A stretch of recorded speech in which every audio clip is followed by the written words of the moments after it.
కామారెడ్డిలో భారీ అగ్ని ప్రమాదం జరిగింది. అయ్యప్ప షాపింగ్ మాల్లో అర్ధరాత్రి ఒక్కసారిగా మంటలు చెలరేగాయి. క్షణాల్లోనే మంటలు బిల్డింగ్ మొత్తం వ్యాపించాయి. ముఖ్యంగా మొదటి 4 అంతస్తుల్లో భారీగా అగ్నికీలలు ఎగిసిపడుతున్నాయి.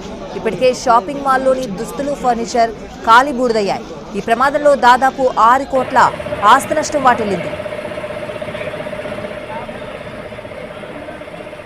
ఇక మంటలు భారీగా ఎగిసిపడుతూ ఉండడంతో స్థానికులు ఫైర్ సిబ్బందికి సమాచారం ఇచ్చారు. వారు 6 ఫైర్ ఇంజిన్లతో అర్ధరాత్రి నుంచి మంటలను అదుపు చేసేందుకు శ్రమిస్తున్నారు.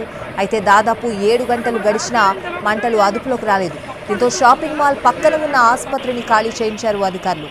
అయితే ప్రమాదానికి షార్ట్ సర్క్యూట్ కారణమని పోలీసులు అనుమానిస్తున్నారు.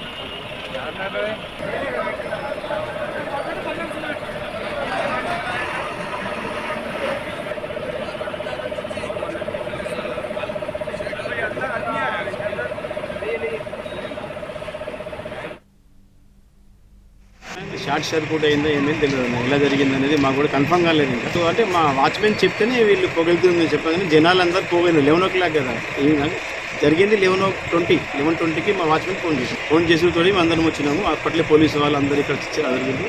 ఫైర్ ఇంజిన్స్ కూడా అన్నీ వచ్చినాయి. అంతలోపు ఏమైంది అనేది మాకు ఇంతకు తెలియలేదు. ఇంకా సమాచారం తెలియలేదు ఏమైంది అనేది. లోపల బాగా షాప్ బంద్ చేసి క్లోజ్ చేసి వెళ్ళిపోయింది. సుమారు వచ్చేసి 5 నుంచి 5.5 కోట్ల ఓన్లీ క్లాత్ ఉంటుంది బట్టలు మాత్రమే, ఫర్నిచర్ కాకుండా. అదే ఇంకా కొనసాగిస్తున్నారు. మంటలు అదుపులో రాలేదు. ఇంకా అదుపులో వచ్చిన తర్వాత ఎంత నష్టం అనేది కూడా ఏర్పడుతుంది మొత్తం టోటల్గా.